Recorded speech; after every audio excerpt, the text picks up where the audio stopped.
फौजदारी दंड हटाने के लिए पार्लियामेंट में मनोवादियों को प्रेरित करके अपना नगीना भेजने का काम करो। यही 6 दिसंबर बाबा साहब को सबसे बड़ी श्रद्धांजलि।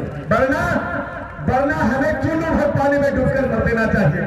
कल तक तो इस देश में दलित अपमानित था, कल तक तो इस देश में पिछड़ा अपमानित था, कल तक तो इस देश में अति पिछड़ा अपमानित था।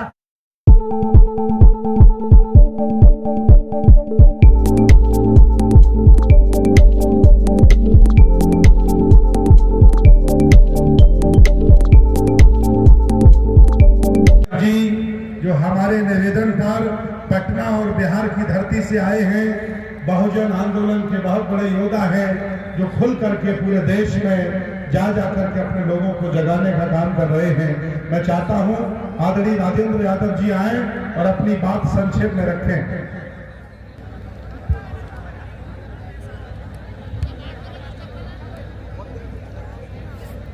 सम्मानित अध्यक्ष जी, जो गली में घूम रहे हैं सब लोग बैठ जाइए, अच्छा नहीं लग रहा, सब लोग बैठ जाइए प्लीज।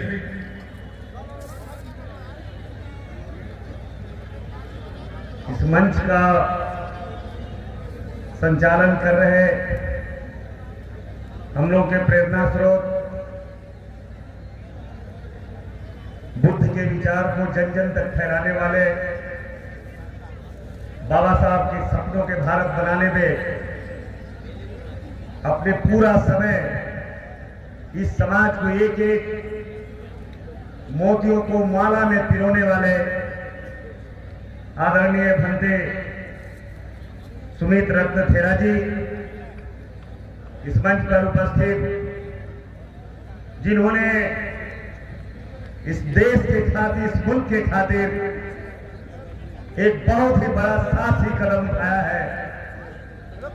लोग न जाने एक चपरासी की नौकरी के लिए दुनिया की सारे हदों को पार कर जाते हैं, लेकिन ये भी मैं बता दूं कि शिखर का पद न्यायपालिका में बैठने वाले, जज की कुर्सी को सुशोभित करने वाले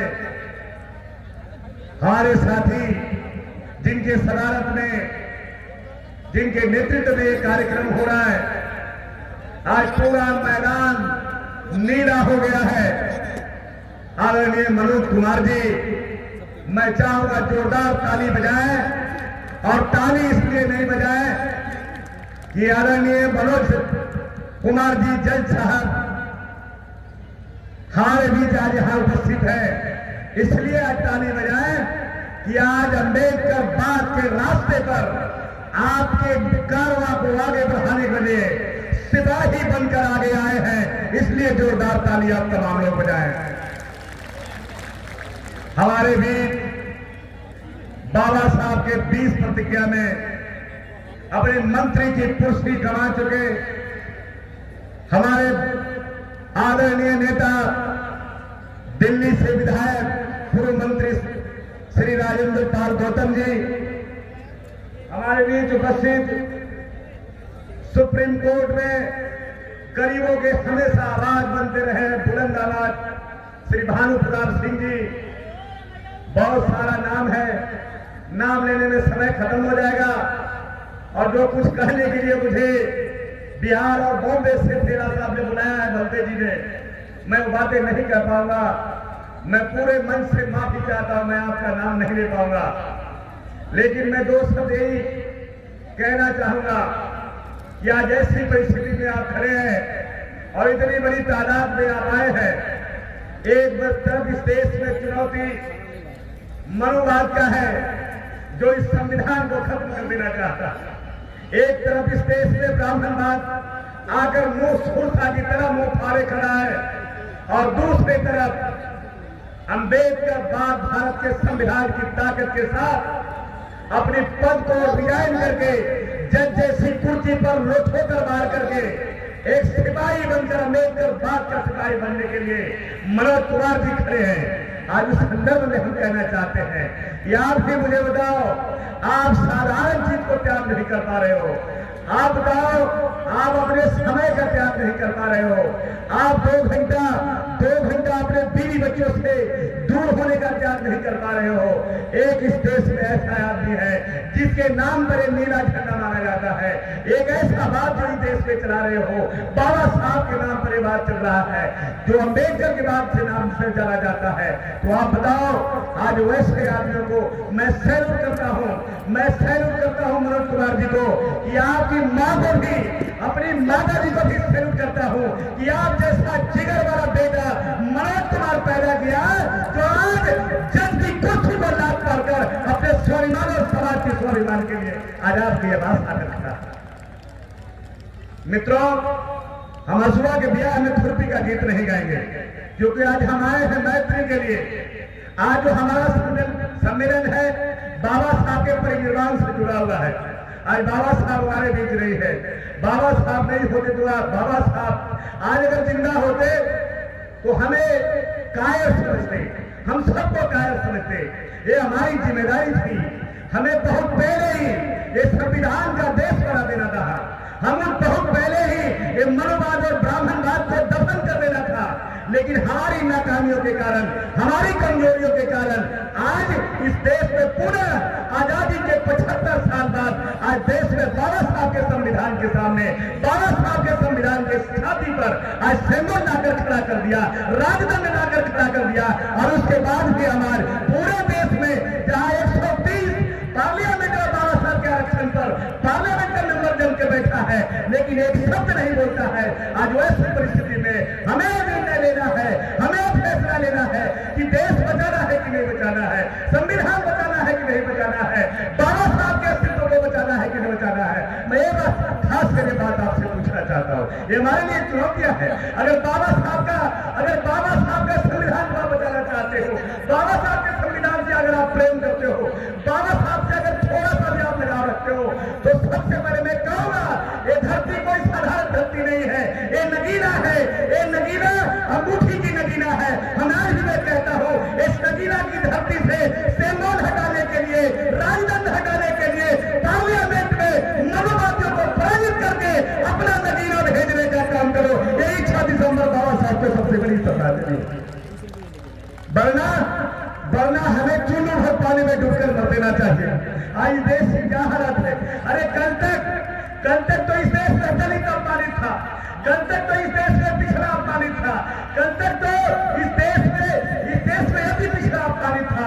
आज बड़ी अफसोस की बात है, आज बड़ी अफसोस की बात है कि जिसने इस देश में पेशवा के रोल में खड़ा हुआ, कि वो देश का गद्दारी किया, जो 1400-1300 साल जो मुगलों के साथ गलबहिया बिनाकर बेटी रोटी का रिश्ता रखा, वही आज मुसलमान 20% भारत की आबादी है जिसे शक के नजरिए से देखता है। ये कितनी बड़ी अफसोस की बात है, कितनी बड़ी चिंता की बात है। अगर इसे बदलना चाहते हैं, इस अपमान को सम्मान में बदलना चाहते हैं, तो मैं चाहता हूं कि इस नगीना की धरती से एक ऐसा नगीना जाए जो पार्लियामेंट में उस व्यवस्था को खत्म करके बाबा साहब अम्बेडकर का देश बनाने का काम करे। ये हमें प्रतिज्ञा लेना चाहिए। आज बताओ, आज समाज आज कैसे अपमानित है। आज 20% आबादी भारत का मुसलमान कैसे जी रहा है मैं बयान नहीं कर सकता, कैसे रह रहा है मैं कह नहीं सकता। आज एक मुसलमान कैसे रह रहा है। आज राज्य का वजीर आला कौन भाषा में बात करता है, राज्य का मुख्यमंत्री कैसे बात करता है, राज्य का देश का प्रधानमंत्री कैसे बात करता है, देश का होम मिनिस्टर कैसे बात करता है। आज बड़ा अफसोस की बात है, ये चिंता की बात है। हमारी बलिदान कोई कम नहीं रही है। भारत का मुसलमान कोई गद्दार मुसलमान नहीं है, भारत के मुसलमान कोई मुगलों के साथ नहीं खड़ा है। भारत का इतिहास निकाल कर देख लो, भारत का इतिहास का पल्ला निकाल कर देख लो। अगर 1200 साल अगर गुलामी की दीन रही और 1200 साल में मुगलों को कोई साथ खड़ा रहा, तो कोई मुसलमान का बेटा नहीं। यही पेशवाई जो अशक के नजरिए से आपको देखने का काम करता है। इनके बाप दादा इनके साथ खड़े हुए, और इसके प्रमाण के तौर पर भी मैं कहना चाहता हूँ, अगर भारत के मुसलमानों पे आप गद्दार कहते हो, आप कहते हो हर मुसलमान आतंकवादी है और हर आतंकवादी मुसलमान है। अगर भारत का हर मुसलमान आतंकवादी है, हर मुसलमानों को अगर इस देश के लोगों से मोहब्बत नहीं है, तो आप मुझे बताओ, मोहम्मद जिन्ना ने एक पार्टी बनाई थी जिसका नाम मुस्लिम लीग था। मुस्लिम लीग पार्टी बनाई गई थी, लेकिन बताओ भारत के मुसलमानों ने आज तक मुस्लिम को नहीं अपनाया। कांग्रेस का झंडा बुलंद करने का काम किया, लेकिन मुस्लिम लीग को धूल चटाने का काम किया। और याद करो 1947 के बाद जब भारत का बंटवारा आपने किया, भारत का बंटवारा किसने किया ये पूरे देश को मालूम है।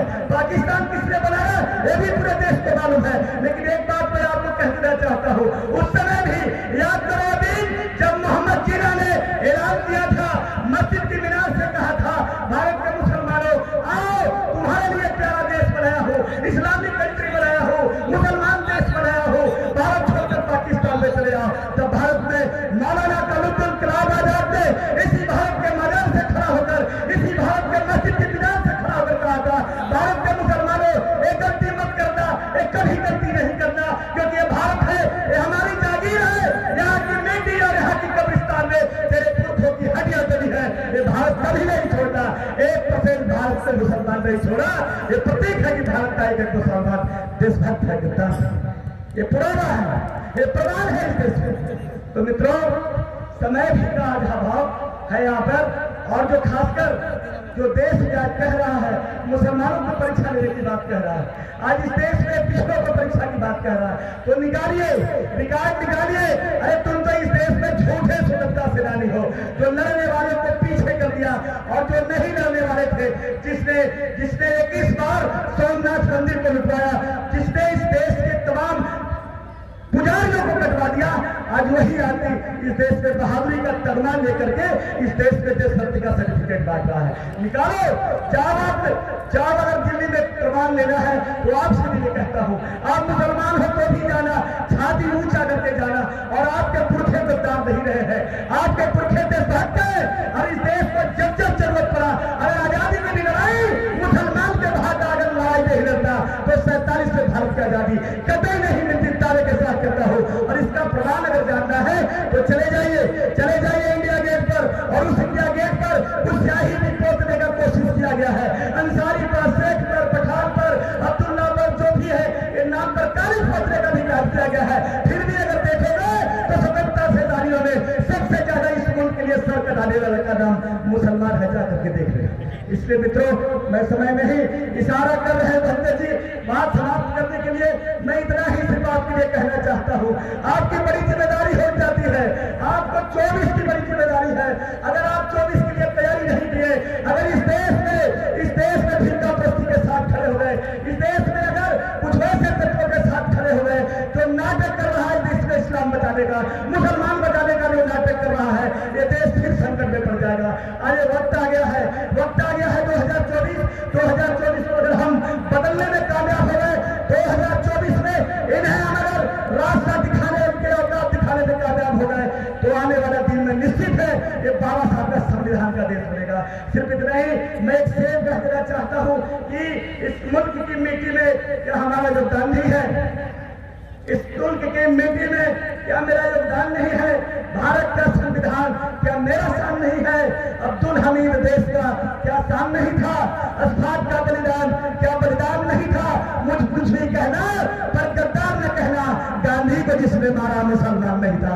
इस बात को समझना देश वालों, इस देश के लोगों समझना, इस देश में जो नाथूराम गोडसे को खड़ा करना चाहता है, जो इस देश में सावरकर को खड़ा करना चाहता है, वही आदमी इस देश में देशभक्ति का जो नाजायज चोला पहन करके आया है, उन्हें से सावधान होने की जरूरत है।